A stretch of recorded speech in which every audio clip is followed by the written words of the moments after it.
Hi, welcome back to my channel, Beautiful Minutia. If you're new here, my name is Tiffany, and today we're talking 5-star predictions.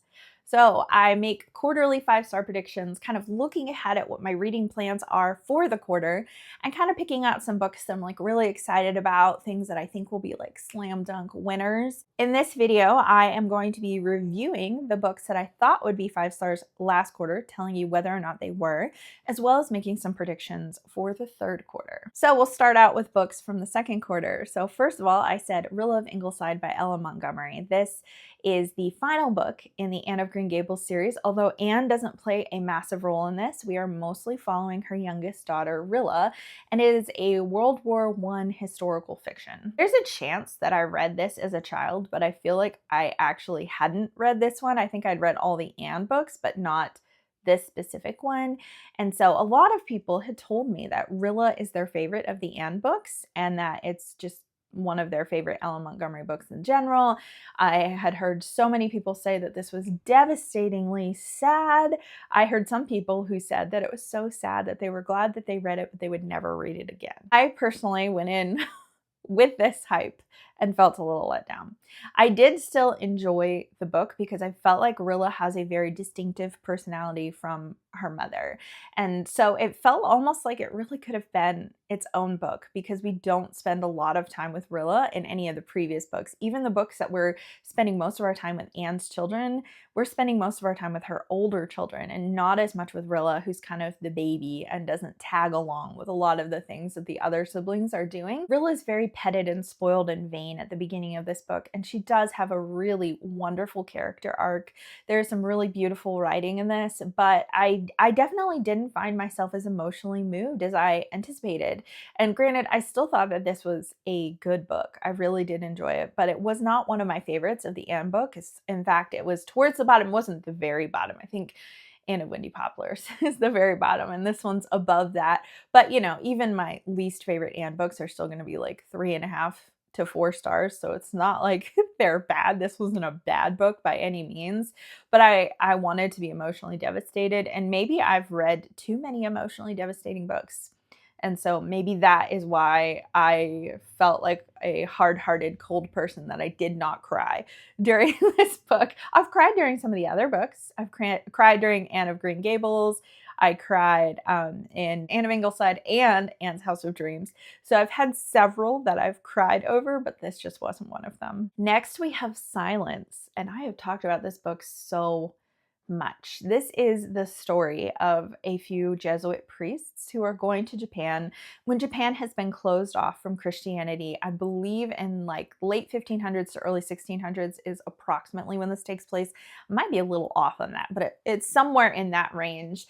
And this was really the state of things, that Japan had initially welcomed Catholicism with open arms, and then someone else came into power, shut off all communication, began persecuting all Christians and forcing them to either die or apostatize. And so these priests are coming into Japan secretly undercover, both to bolster the underground church and also to check up on a priest who was above them, a father who had mentored them, who was there in Japan, and there were rumors that he'd apostatized. So we're following their journey and kind of one of the priests in particular and his questioning of why in these horrible circumstances, why is God silent? Why is God not stopping this persecution? And this is such a haunting book, but incredibly impactful. I think that there were things in it because of its ambiguity that made me uncomfortable, and they were hard to sit with as a Christian, but I thought that the exploration not only of faith and persecution, but also of evangelism and missionary work to be really interesting and really important. So I actually did not give this book 5 stars, but I can't stop thinking about it, so maybe I should have. This is like a book that has stayed with me. I read it in April and I still think about it on like an almost daily basis. Next, we have Fool's Fate by Robin Hobb. This is the final book in the Tawny Man trilogy.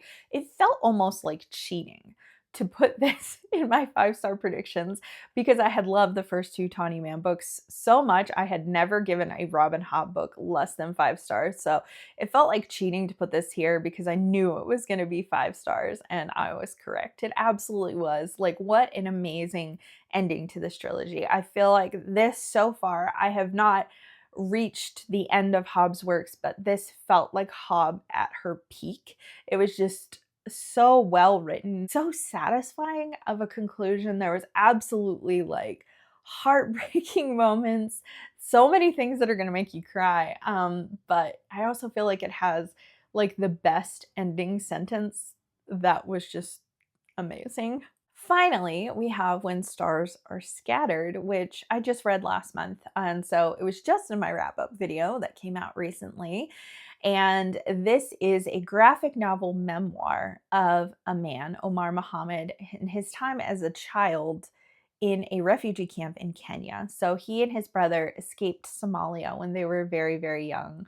And so it's really detailing their life growing up in this refugee camp, the beginnings of his education, his hope for a future, and being able to leave this refugee camp and do something else. And it was really, really well done. I actually did give this one 5 stars. It definitely felt like it deserved it. It was really, really well done. Very educational as well for the middle grade age range it was intended to. Like, it really paints a picture of the beauty and the hardship of refugee camps, of this place of feeling like you have no belonging because you've been displaced and you don't belong in the country or the refugee camp where you are. But that's the same with everyone there. So while it's like none of you belong, you do all belong together at the same time. And so I felt like it was a really beautiful picture of community as well as tackling some really difficult hardships and emotional things. Let's move on to my predictions for the 3rd quarter of the year. So the one that I feel like is almost a slam dunk this time around is Hannah Coulter by Wendell Berry. So I have only read 2 Wendell Berry works so far, one of them being Fidelity, which is a collection of 5 short stories. The year that I read that, it was one of my favorite books of the year. And last year, I read Nathan Coulter, which was his debut work, and follows Nathan as a young boy up through like young adulthood. Hannah Coulter is Nathan's wife. So I don't know if we're following her childhood up to the time of their marriage or if we're kind of starting with their marriage, because Hannah wasn't mentioned in Nathan Coulter at all. So Nathan Coulter was not as enjoyable for me as Fidelity, but I still did really enjoy it a lot. And it definitely, I feel like Barry has this summer vibe for me because of how connected to the land he is. And I live in rural Kentucky, and these books all take place in Kentucky and are very much rural and involved with farming and living off the land. And so I think that's part of the reason why I love them so much at this stage in my life, is because it feels like very authentic and true to where I live right now. I've heard a lot of people say that this book made them sob. So here's hoping this one will make me sob, since Rilla didn't. Next, we have The Paper Menagerie by Ken Liu. This is like really my wild card here because I haven't read anything by him. So I'm basing this on vibes alone. But I have just heard really incredible things about his writing. I've heard more mixed things about The Grace of Kings and the Dandelion Dynasty as a whole because it's so long and it's so drawn out, and I think that that can make it difficult. But these are short stories. It's a collection of short stories. And so I think that I stand a much better chance of loving this. I haven't heard anyone say that they didn't love this. I think I have one friend who loved the title story and didn't really like the others, or didn't like 1 or 2 of the others and then just DNF'd maybe.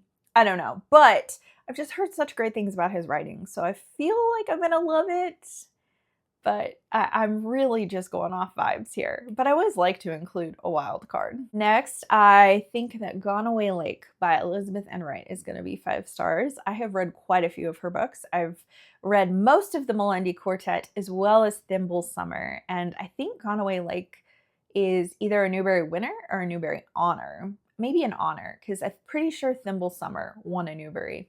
But it feels very summery. Feels like the perfect time of year to read it. It's about these young children who discover this unknown area that used to be a place where people lived. I don't really know anything else about it other than that. So I think it just sounds like it'll be lovely. I feel like Elizabeth Enright captures childhood so perfectly. Like it feels so nostalgic and it feels so reminiscent of your own childhood. I think she does such a great job of capturing how that feels to where as an adult, I feel like when I read one of her books, things happen or children behave or think or feel a certain way. And I look at it and be like, oh yeah, that's exactly how I felt. Or that's exactly what I thought at that age. And it's almost like I had forgotten that. And she brings that back to me, which is really just wonderful. And they're wonderful for children as well, because my daughter has loved every single one of her books. Lastly is a nonfiction that I think I'm gonna love, and that's Lark Rise to Candleford.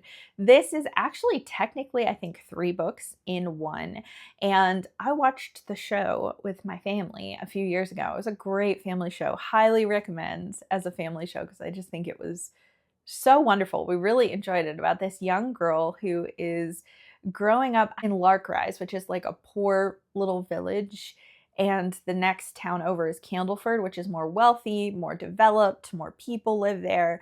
And there's kind of this prejudice almost towards the two towns towards each other, and that Lark Rise think that Candleford people are uppity, and Candleford people think Lark Rise people are ignorant and uneducated and kind of look down on them. And so I don't know if that dynamic's going to be in the book at all, but I know that a young girl from Lark Rise moves to Candleford and begins working for the post office. And so that's kind of the premise of it.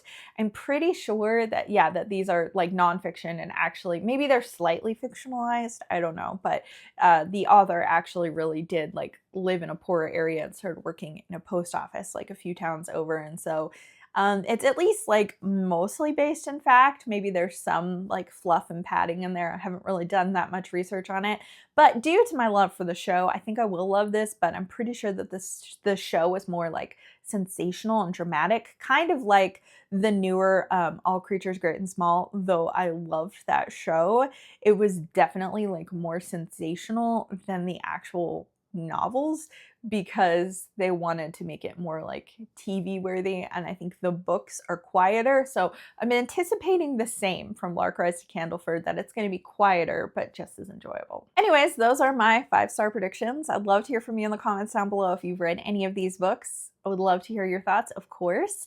And if you have any books coming up that you think you're going to love, I would love to hear what you are anticipating.